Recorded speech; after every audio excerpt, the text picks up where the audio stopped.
Estamos de volta com Manhã Leve. Atenção, papais e mamães. Fim de férias. E esse é o momento que muitos pais se desesperam. Voltar para a rotina da criança muitas vezes se torna um desafio para eles e também para a gente, né? Eu, por exemplo, sempre converso com a minha filha, a Lara, que tem 11 anos, e explico para ela sobre a volta, as aulas, a disciplina e tal. Então, essas observações a gente tem que fazer, que fazem a diferença para o nosso filho. Nós montamos um cenário muito bonito aqui. Estamos ao vivo, 11h44. Eu estou recebendo a doutora Bruna Briones, que é pediatra, também a Tatiana Ribeiro Correia de Souza, coordenadora pedagógica, e a foférrima Maria Cecília. Tudo bem? Deixa eu pôr o microfone. Tudo bem? Tudo. É? Tá brincando aí? Deixa eu falar com ela um pouquinho antes de falar com vocês. Você está em que ano na escola? Segundo. Segundo ano.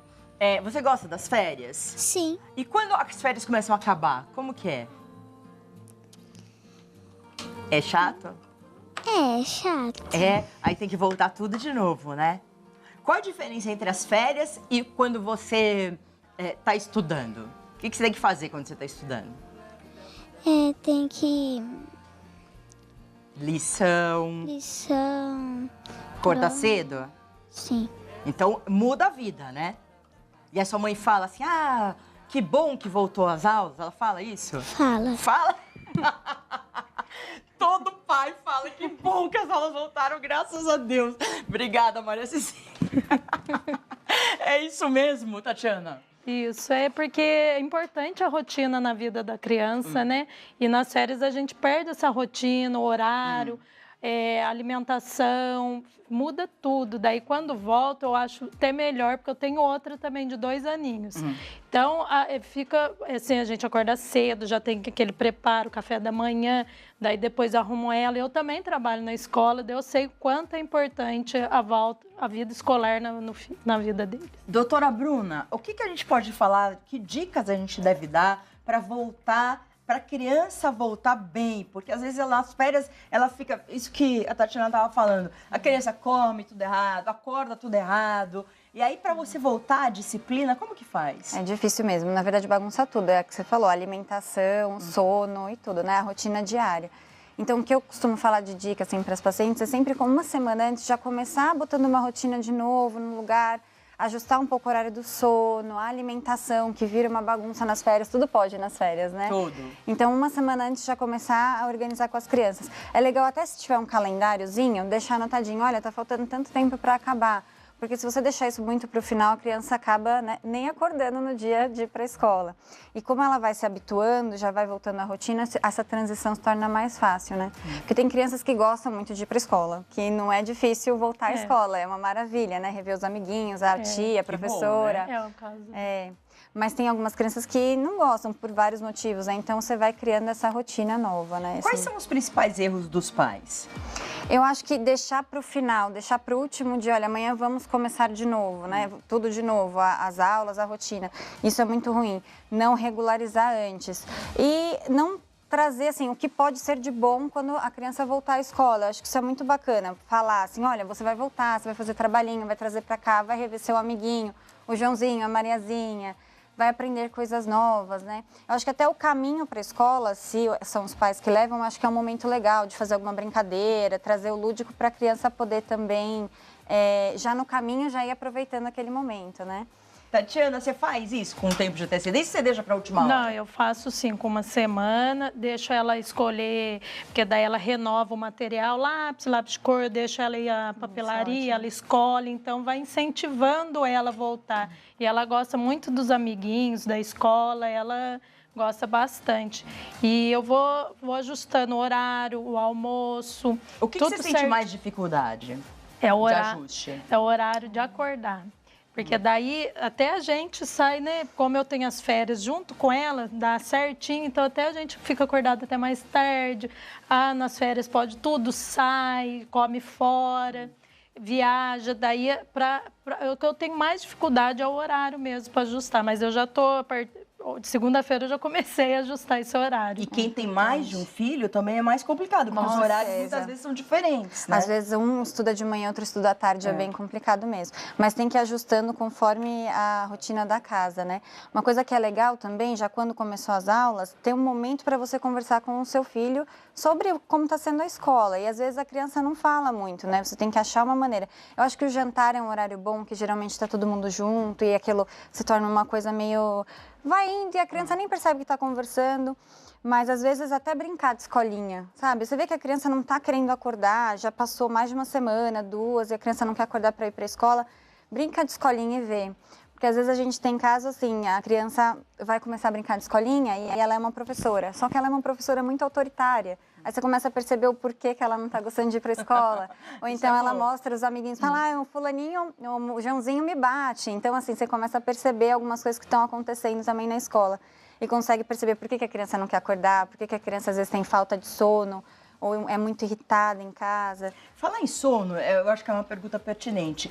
Quanto tempo a criança deve dormir em cada idade, doutora? Então, isso varia muito de criança para criança. A gente tem os horários certinhos, mas tem criança, a gente vê hoje em dia que tem criança que às vezes dorme menos, mas se desenvolve super bem, segue super bem.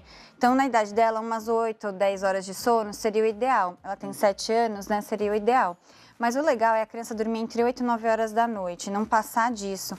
A gente vê que, porque é o melhor horário para dormir por conta dos hormônios. A gente libera hormônios durante o sono. Nossa, você sabia? Eu também não sabia disso. Durante o sono a gente libera hormônios de crescimento, principalmente as crianças, né? Então dormir entre 8 e 9 da noite. 8 seria perfeito, né? Mas aí as crianças mais velhas acabam passando um pouquinho, 9 horas é o ideal.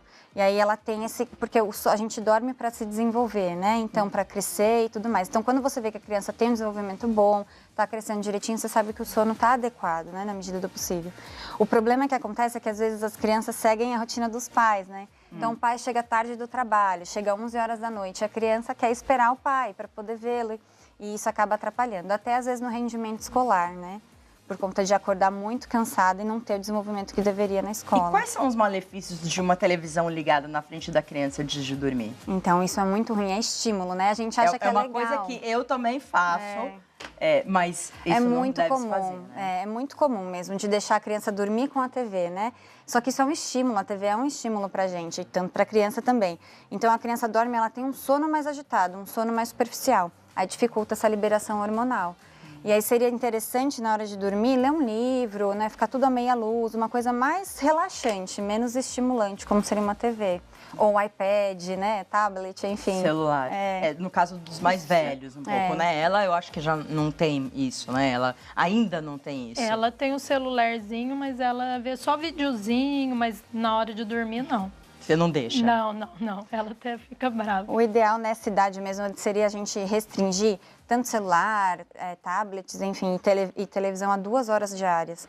E isso é muito difícil de acontecer, né? Só 2 horas? Só 2 horas. Seria o ideal. Que mais? Quais dicas mais? Por exemplo, com relação à alimentação. Como equilibrar a alimentação nessa volta às aulas, volta à rotina? Eu acho que a alimentação e o sono realmente são os piores, assim, para reeducar, né? Mas eu acho que a criança, ela tende muito ao lúdico, ou seja, a brincadeira, né? Então, tudo que você trazer como brincadeira, a criança aceita melhor. E na hora de comer é igual. Então, não quero, ontem a gente comeu hambúrguer, hoje eu quero hambúrguer de novo na hora do almoço. Então, faz um prato bonitinho, conta uma história em cima daquele prato, tenta fazer bichinhos, enfim, formatos de bichinhos. Hoje em dia a gente tem até para cortar os legumes em forma de bichinhos e criar.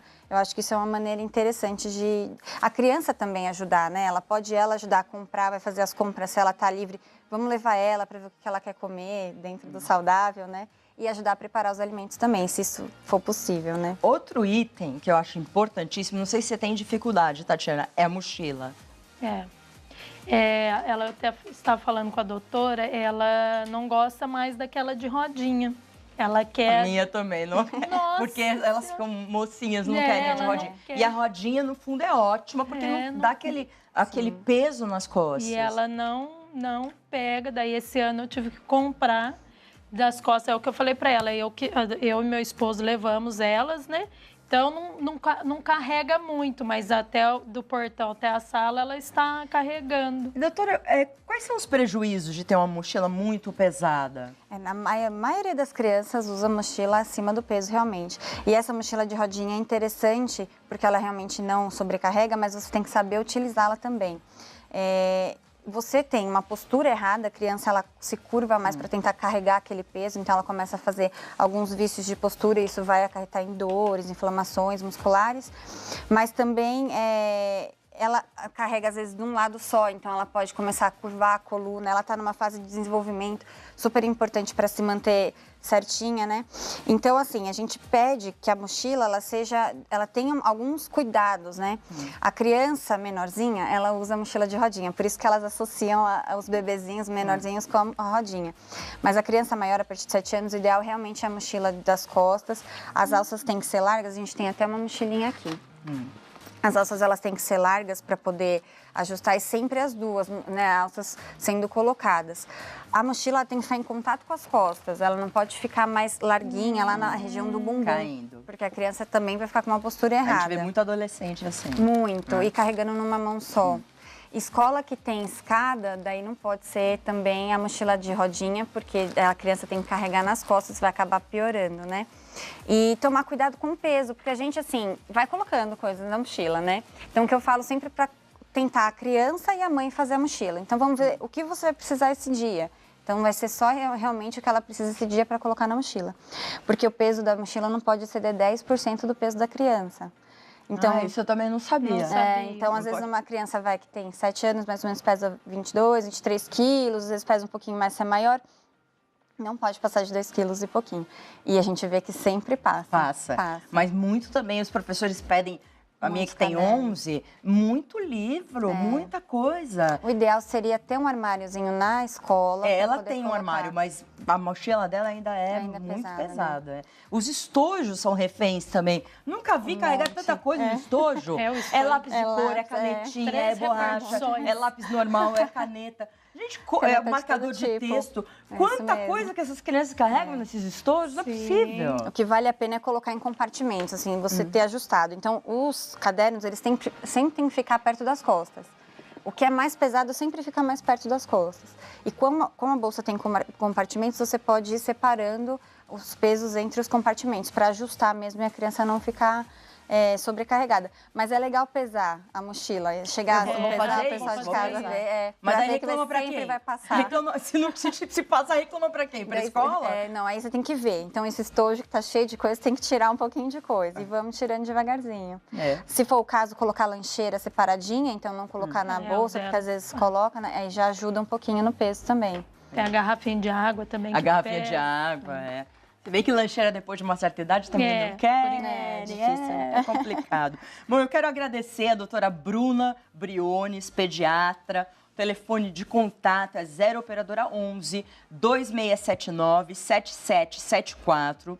O Instagram é doutora Bruna Pediatra e o WhatsApp é 0 operadora 11 94001 7602. Muito obrigada por ter vindo aqui. pelo convite. Excelente ela, né? Excelente. Nossa, super esclarecimentos. E a Tatiana Ribeiro Corrêa de Souza, que nome grande, hein, Tatiana? Depois de Ribeiro casar, Corrêa de Souza, coordenadora pedagógica, que trouxe a sua filha Maria Cecília para cá. Muito obrigada. E você também, eu quero agradecer, 7 aninhos. Dá um tchauzinho lá pro pessoal. Ai, que gracinha. É tão